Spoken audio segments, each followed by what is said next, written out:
going here? Are we going, Katie? Did you check? I gotta check with my video assistant and make sure that we're going. See? Hi, good morning, everybody. It's Miss Kelly with the City of Northland, and I'm so excited to be back with you today. Today, I have some new stories for you, and I am super excited because today I have on my pirate outfit. You know that the City of Northland has our super fun Pirate Fest every year, and that is something that kids really like to do. So I thought that we would incorporate a little bit of pirates in our story today. So the first thing I'm going to do is I got to find my super cool pirate hat. I have my pirate hat right here. My pirate hat comes with a friend. I have a friend. It's another wild thing on my pirate hat. I'm going to put on the pirate hat and we are going to get ready for our story this morning. Our story has a lot to do today with being brave. And that is something that I think all pirates are. They're very brave. They go on lots and lots of adventures.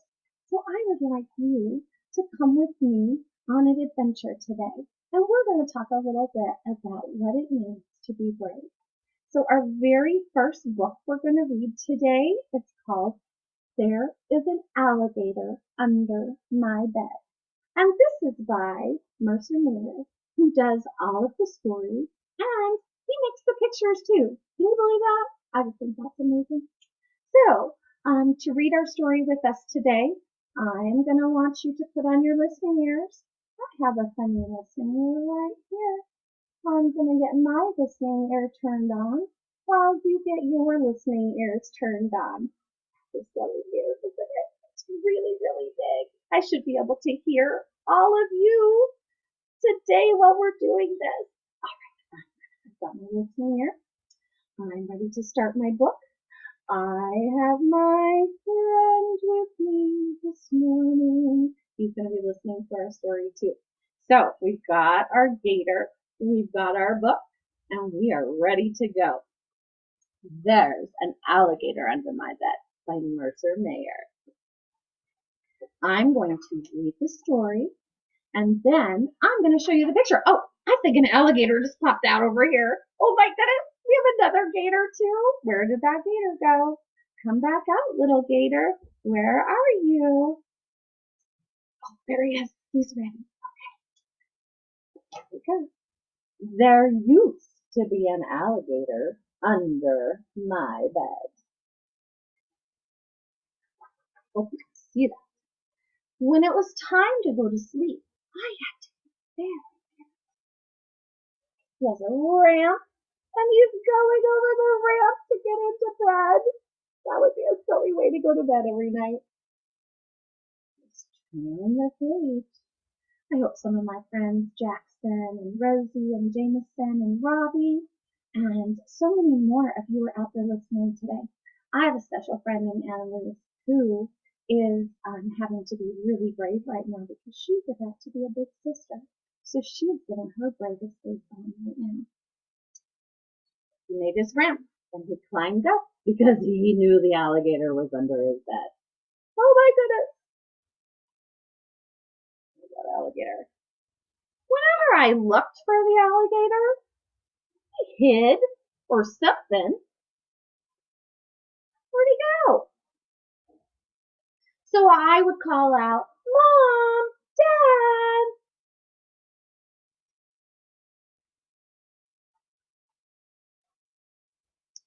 But they never saw him. The sneaky gator would hide when they came in the room. It was up to me. I had to do something about that alligator.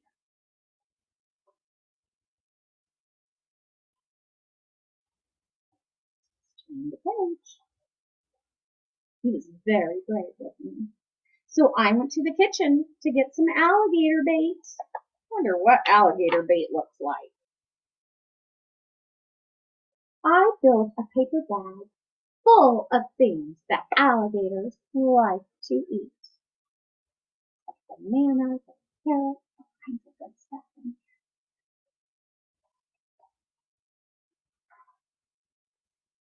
I put a peanut butter sandwich, some fruit, and the last piece of pie in the fridge.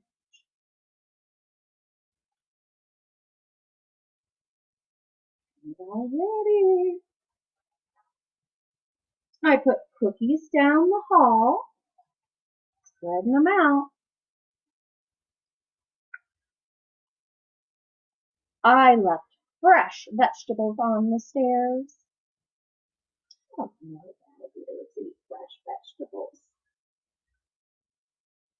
I put some soda and some candy next to my bed. And then I watched.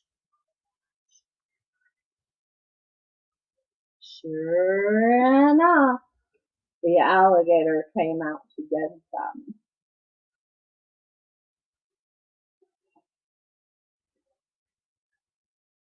And then I hid in the hall closet. He's so brave. He's so brave. Alligators are scary. I followed him down the stairs.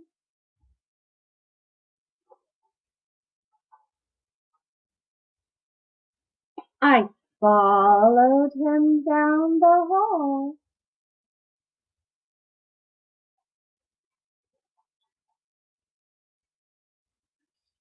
When he crawled into the garage,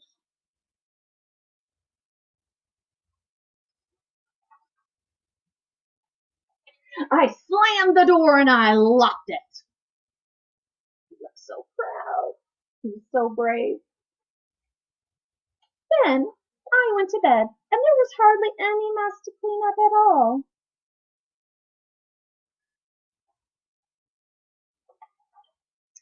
Now that there is an alligator in the garage, I wonder if my dad will have any trouble in the morning.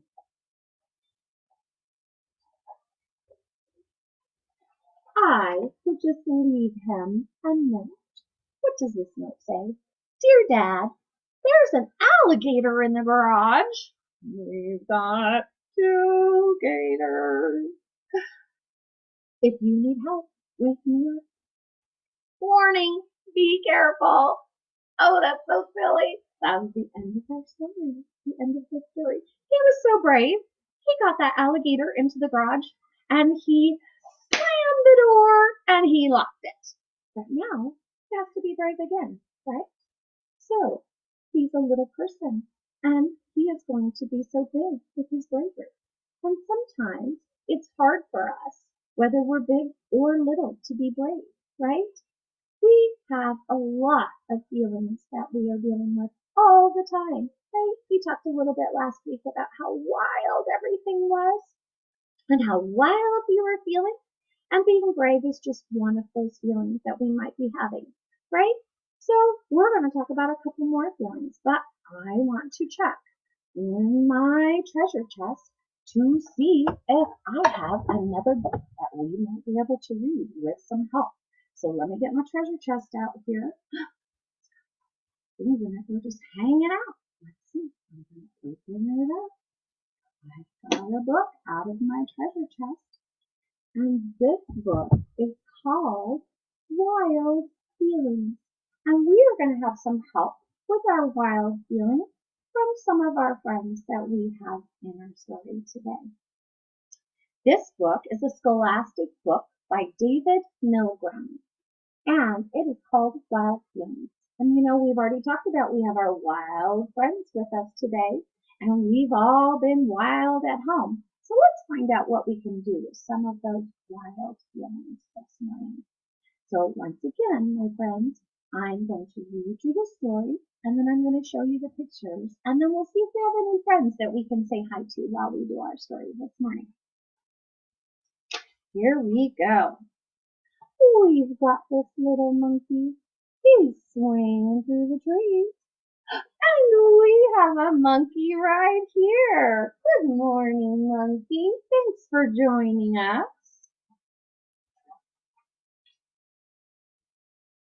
Do you ever feel as stubborn as a mule? No, I won't go. I won't go. I think I know. But some of you might say that sometimes. I know our little guy over here saying no, and he doesn't even know why. Or as a chicken,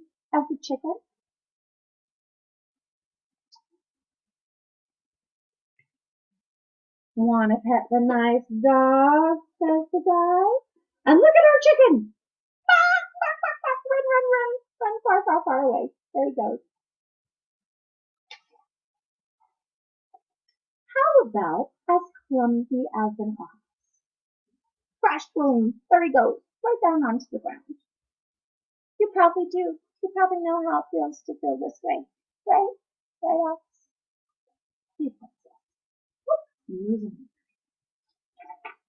My hat's going wild. Do you sometimes feel as sad as a lost kitten?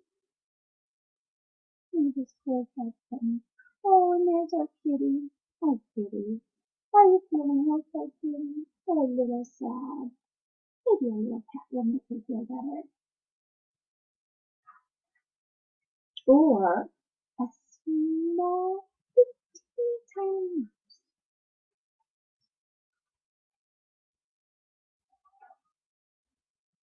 How about totally and completely alone? And look, there's more of that howling we've been doing to say we're not alone. We're all together, right? So let's try our howl. Oh, oh, we got a couple of howls. Oh, we got a puppy howl.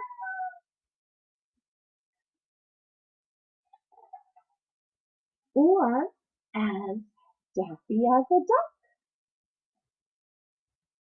Daffy as a duck. There's a silly duck. Hi, silly duck. Or just positively batty. Here comes our bell. Do you sometimes get really, really mad?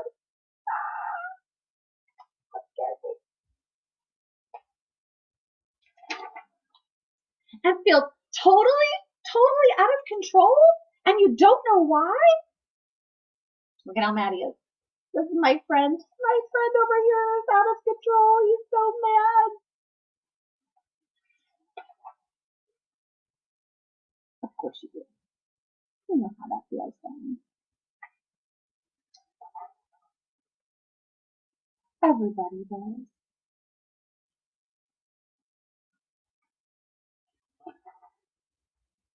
More of our friends. They're all feeling wild with emotion.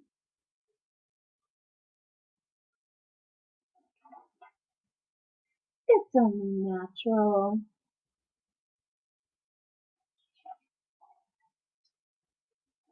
And last night, we showed some pictures of all of our wild friends and the ways that they feel.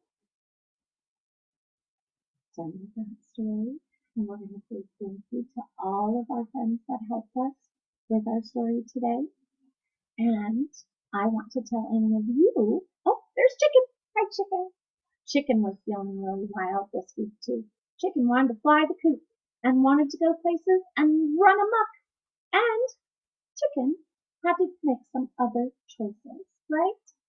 So Chicken decided this week he was going to take some deep breaths when he felt wild and breathe it out. And help ourselves calm down. There are so many other ways that we can help ourselves when we're feeling wild. Whether you're a big person or a little person, there are different things that we can do. We can read a good book, right? We can do some stretches, and we can do some exercise. We can paint out when we are feeling very, very frustrated. We can stomp our feet when we feel really, really mad. We can squeeze one of our friends. Yeah, squeeze my gator. He's going squeezy. We can squeeze them hard to get out some of those big feelings too, right? Or sometimes we just need to have a cry, right? And that's okay too. Big people and little people need to cry once in a while. It's all right. I'm going to set down my friend Gator.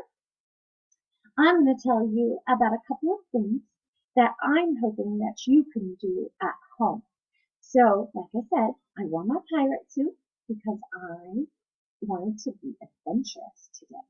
And I want you to be adventurous today too. I would like you to find some paper at home and working with your big person, I would like you to draw out some maps and think about something that is super special to you.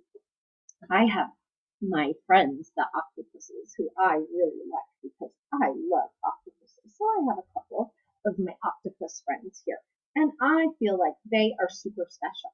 So I might find a place in my house that I'm going to hide them as my treasure, and then I'm going to draw out my map, and I'm going to go on an adventure today. So we're going to use a little bit of art. We're going to use a little bit of imagination. If you have a favorite costume you want to put it on. Why not? How fun is that? And we're going to go on a home adventure. So if you don't have some books, mom and dad or grown-ups at your house that are about adventure, I want you to jump online if you have the internet, and I want you to look up some resources that you can download, some books that you can borrow. So even if you don't have them at home, you can jump online and find some of those books that you can read. Now, there's another thing that you can do, and I just wanted to show you this, and we've done this before. Our city of Northland puts on some of the funnest events, and one of the things that we did before is we made our very own pirate hooks. So I wanted to show you this because this might be something you can do at home. So if you have any cups, which I had a cup, and I had some help with a grown-up, so whether you are 5, 10, or 50, we're going to make some of these pirate hooks. So you're going to take your cup, you're going to flip it over, you're going to have your big person, it's got a hole in your cup. We all have our cup. We all have a hole in our cup. And then we're going to ask our grown-up for a piece of tinfoil. I'm going to take my tinfoil. I'm going to roll it, roll it, roll it. Look at how easy that is. I made. This could be something that I'm going to look at for my adventure if I wanted it to be. But I'm going to bend this and make a hook.